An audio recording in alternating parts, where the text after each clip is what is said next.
The San Fernando Valley, 6 a.m., February 9th. Almost another day. Most have lost sleep. The late shift is about to call it a night. The early risers already on the freeways heading for work. Captain Bill Howell of the Los Angeles Fire Department.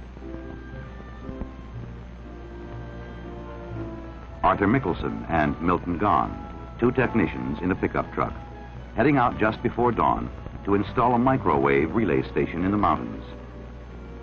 6 o'clock. Another day.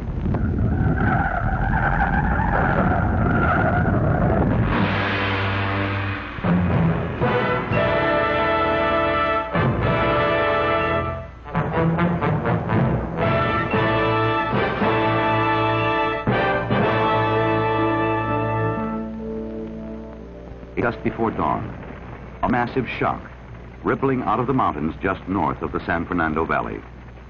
Hitting here, missing there, but shaking most of Southern California like an angry parent shakes a screaming child.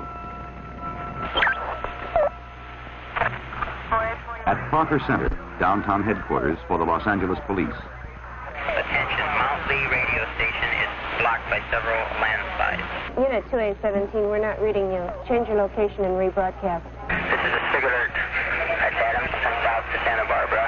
And Crenshaw east to Figueroa. All signals are out. Use caution. Next door, the city's nerve center for all disaster operations.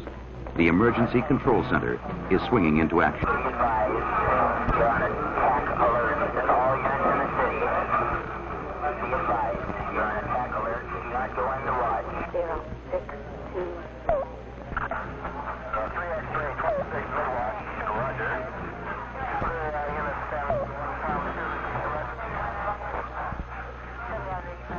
Already on hand, Police Chief Davis, Commander Kinsling, Bill Frank, the Los Angeles Civil Defense Coordinator. Sounds like we got trouble everywhere. Yep, but keep sweeping the van. The quiet spot, that'll be the place that's hardest hit. No one knows it yet, but the quiet spot, the place hardest hit, lies at the northern end of the valley, in a suburb called Silmar, and the little city of San Fernando. The shock's magnified enormously here. Gas mains are exploding, broken sewer lines bubbling in the streets, ruin running through the heart of town.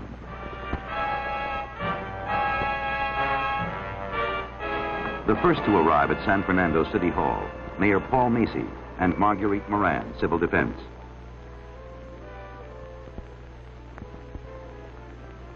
Outside, the building looks unharmed. Inside,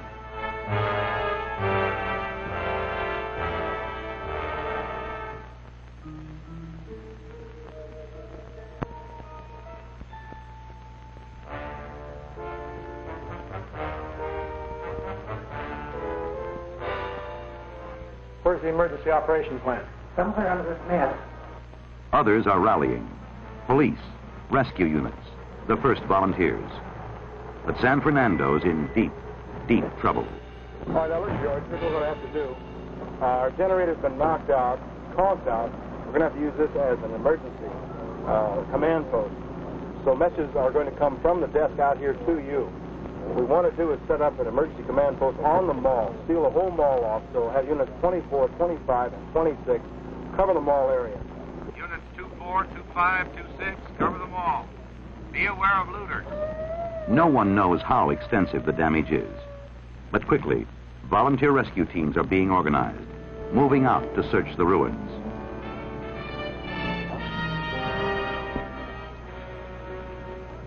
In downtown Los Angeles, State Civil Defense, the California Office of Emergency Services, is swinging into action.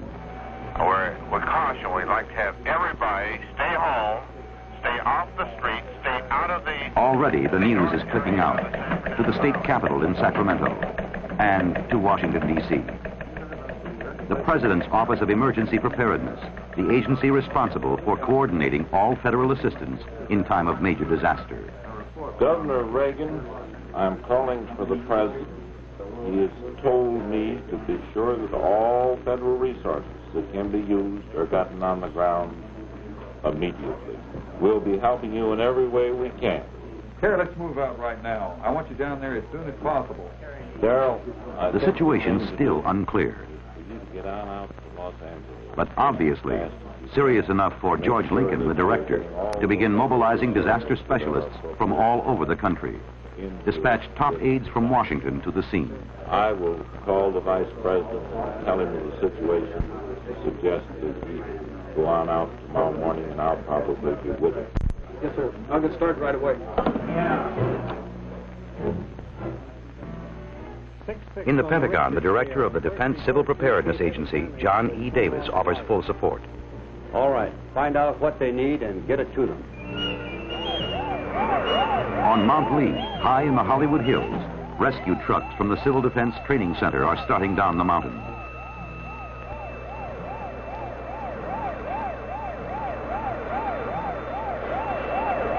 Downtown, police are cordoning off the danger points. Hey, photographer, please go fast. We have walked in again. Keep your men away from this west wall facing Spring Street. The wall is weakening and will probably give away. Attention all units. This is a sick alert message regarding the San Fernando Valley. Attention all units.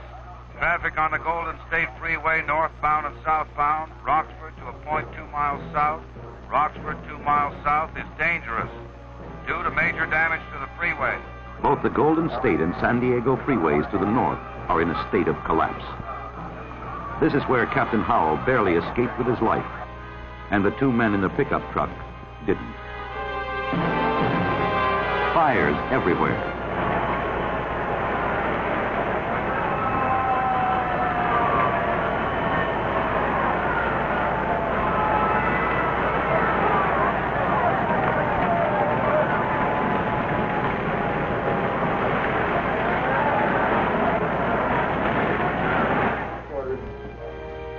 Coldwater Canyon, the fire department's communications center.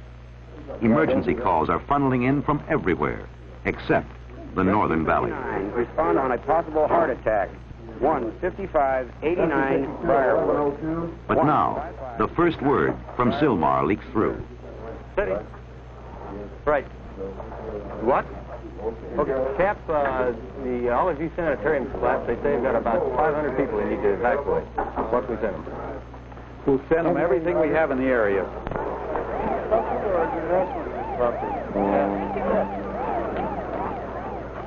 Olive View, a brand new $40 million hospital dedicated just 6 months ago. There's tremendous explosion. The whole room was just teetering. Well, when I walked out of the room, the whole wing had fallen off. And you looked down 5 floors. 3 are dead. The rest of the patients being hastily evacuated.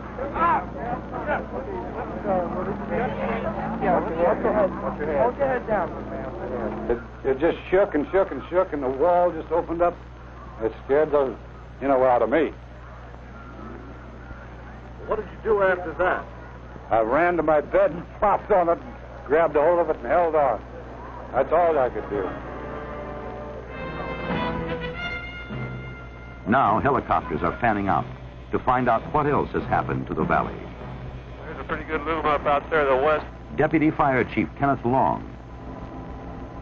Yeah, let's check the Veterans Hospital out first before we go into Olive-View.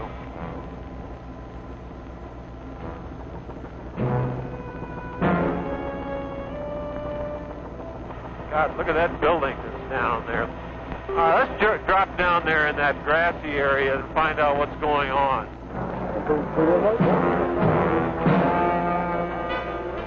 The tragedy centered here. At San Fernando Veterans Hospital, long known as the garden spot of the whole Veterans Administration system, 2 central buildings have collapsed, burying nearly 100 patients and members of the staff under a crashing concrete roof. Doctors and nurses are pulling victims out of the ruins, digging barehanded at the rubble, trying to free the rest. At 7:24, Chief Long's helicopter sets down on the lawn, and a staff doctor runs out to meet him.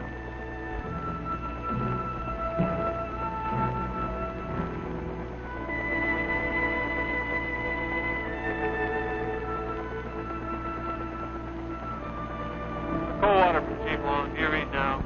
Chief Long, yes, we read you loud and clear. Go ahead. Chief Long, I want 5 task forces and 3 chief officers dispatched emergency to the San Fernando Veterans Hospital. We have people trapped. They have no contact with the outside. We have a serious condition here, Bill. Dispatch for an emergency.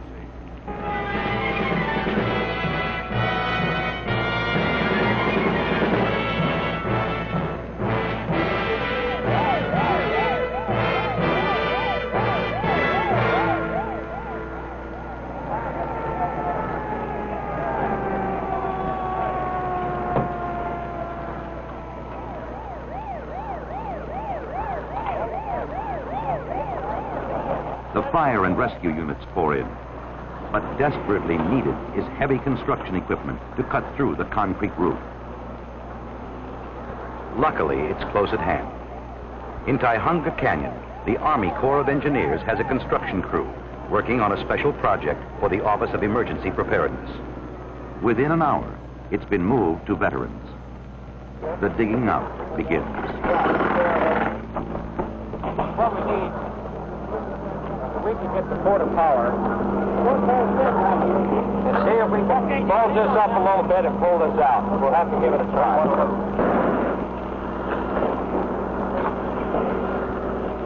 Wait a minute, get back a little way through. Not far away, another crisis. Van Norman Dam, the huge reservoir in the northern hills. The concrete roadway across the tops collapsed. The earth wall behind it crumbling fast. We need some additional help on filling sandbags. 11 million tons of water, enough to start another Johnstown flood, and 80,000 people living in the valley just below. A decision has to be made, and soon. If that wind doesn't change, that dam is going to go in. Could go in a matter of minutes.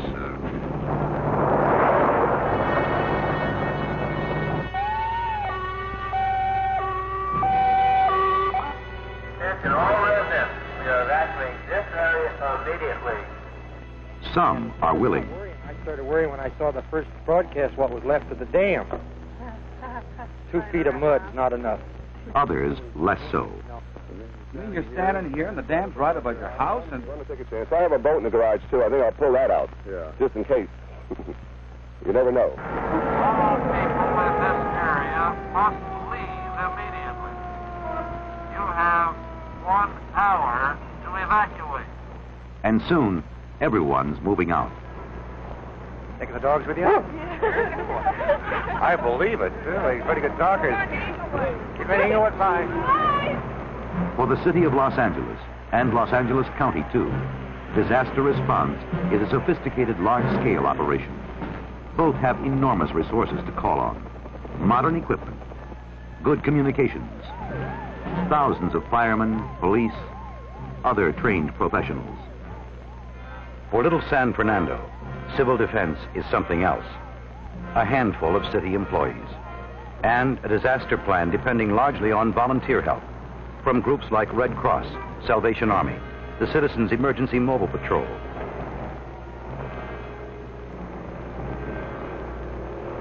And now, the radio hands. They've found the dead spot on their dials, are moving in to fill it. Since early morning, San Fernando's been cut off from the world. But now, communications are being restored, and the first phone call goes downtown to the Office of Emergency Services. We're just dead. No water, no sanitation, communications, nothing. We can use any kind of mutual aid you can send. We're on our knees. Now people are flying in to help with the job. From Sacramento, Herbert Temple of the governor's staff. And from Washington, D.C., Darrell Trent, Deputy Director of the Office of Emergency Preparedness. Hi, Kurt. Hi, Darrell. Glad you're here. Thank you. What's the current situation? It's not too good. We've got 2 major problems. One is the possible collapse of the Van Norman Dam and the fact that the Veterans Administration Hospital has fallen in on patients. Probably the most damaging situation we have right now is the Van Norman Dam because there are continuing aftershocks and this could break. How long will it take to get the water out? They are now projecting 72 hours. What about the people under the Van Norman Dam? We figured it's probably 80,000 that are going to have to come out. The Red Cross has moved in and is setting up about 6 emergency shelters in the area, in schools and gymnasiums and auditoriums, but a great deal of them will probably be absorbed by friends and relatives in the area. What about the Veterans Hospital? Are we sure they have everything they need? We probably need some helicopter evacuation, and we've already taken steps to get that moving. He's tagged. Yeah, he's got tagged down here on his foot, and I've taken his wristwatch. George Lang, and he's had Demerol twice.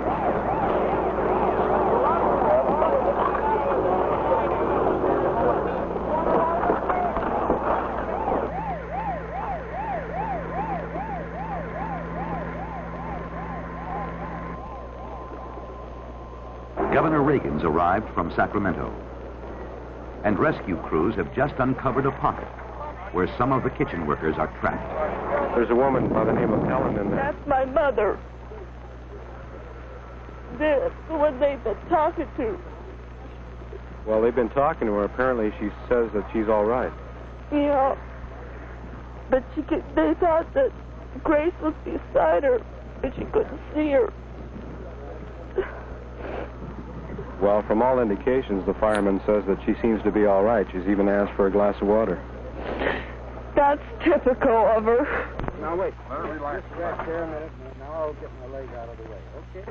That's an awful nice leg right now.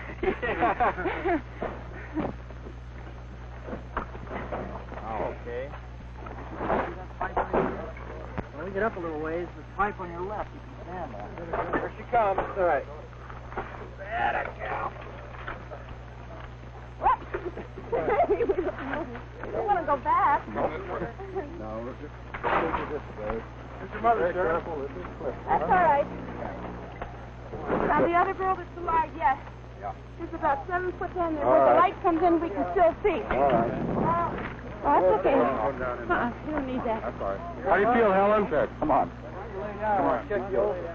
Yeah. I've been laying down all morning. Here's your daughter, honey. Just, Right here waiting for Here's your daughter, Helen. It's okay, Dad. Did they get to it? Yeah. Hey, everybody keep quiet. Sit down now. Just bend your knees slowly. Wait a minute. Slowly. Where's Heidi? Heidi's with Jim. No, he took her with her, and the dogs are down in that Orland.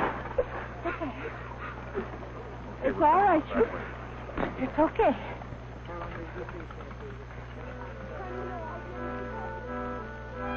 Day turns into night, night into nightmare. In San Fernando, volunteers are patrolling the wreckage on the mall. And in the shelters, evacuees are settling down for the night.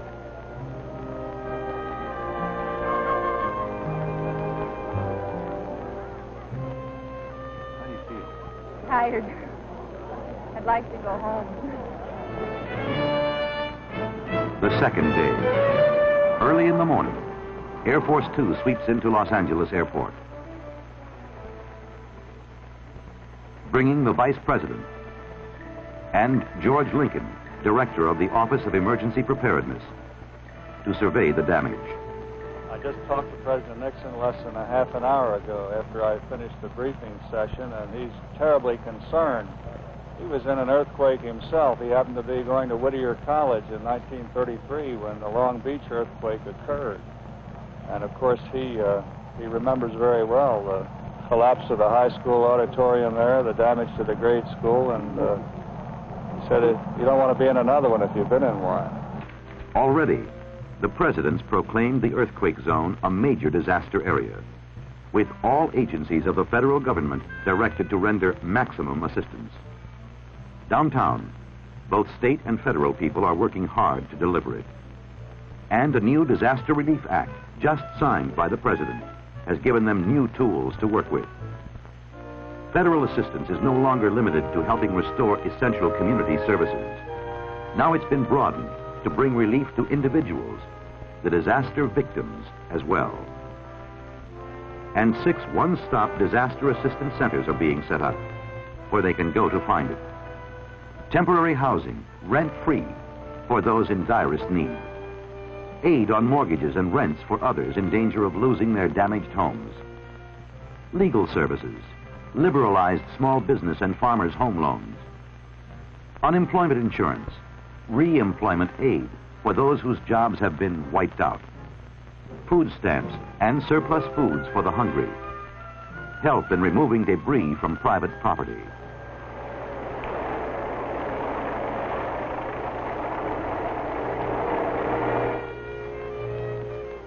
San Fernando still on its knees.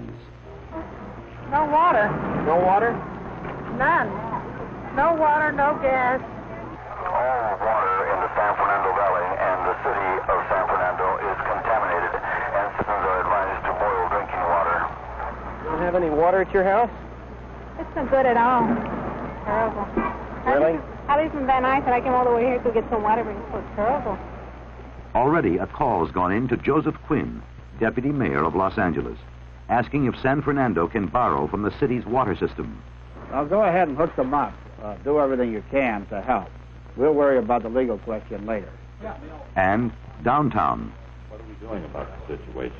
The Corps of Engineers are already moving in, sir. We are laying temporary water and sewage lines right down the center of the street. Now help's arriving from another source. The Civil Air Patrol. It's heard of San Fernando's plight. And rescue, air supply, and communications units from wings all over Southern California are pouring in to lend a hand till the emergency's over.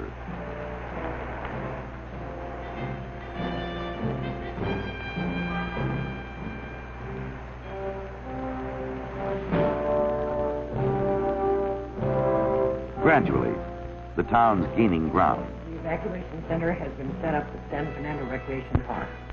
2 major relief centers have been set up in San Fernando by Salvation Army in the downtown area, Red Cross in the stricken Mexican-American section, to supply food, clothing, shelter.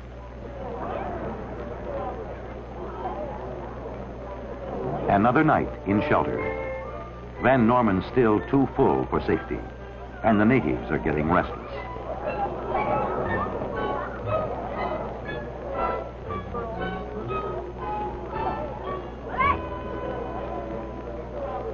It looks like the people here won't be able to return home until at least tomorrow. Have you heard that? No, I hadn't heard that. That's horrible. Does it bother you having to stay another night? Yes, because I want to go home. There's no place like home. That the situation with San Fernando is under control. We're breaking up slightly. We just had another one, baby. Just rolled through. Continual aftershocks are keeping everyone nervous, on edge. And the emergency control center at police headquarters is being overloaded with calls.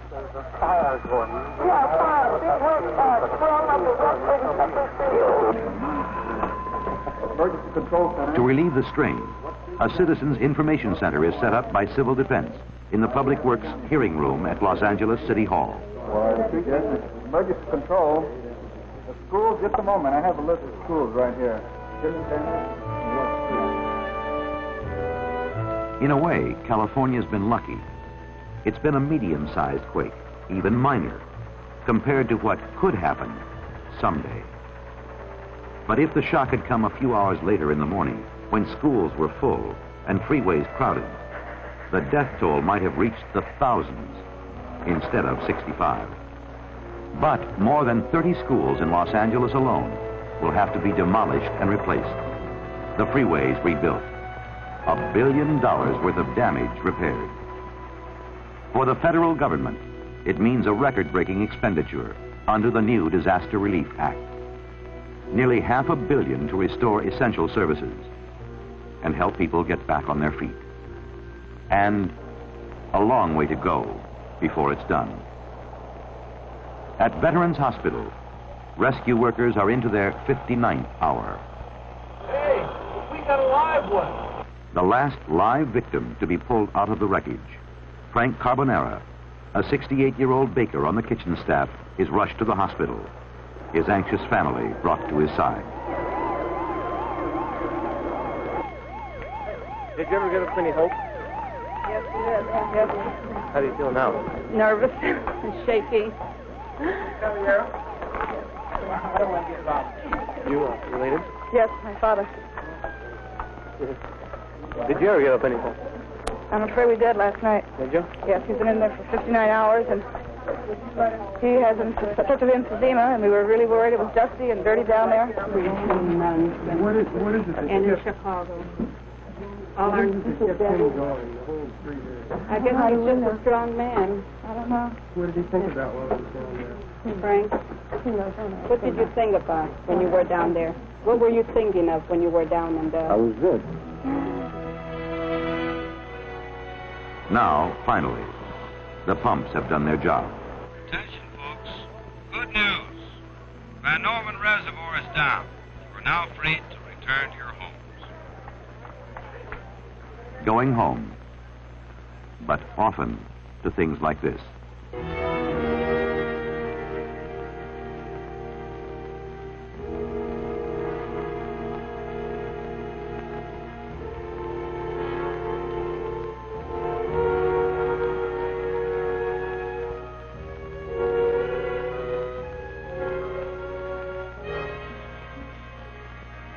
Still.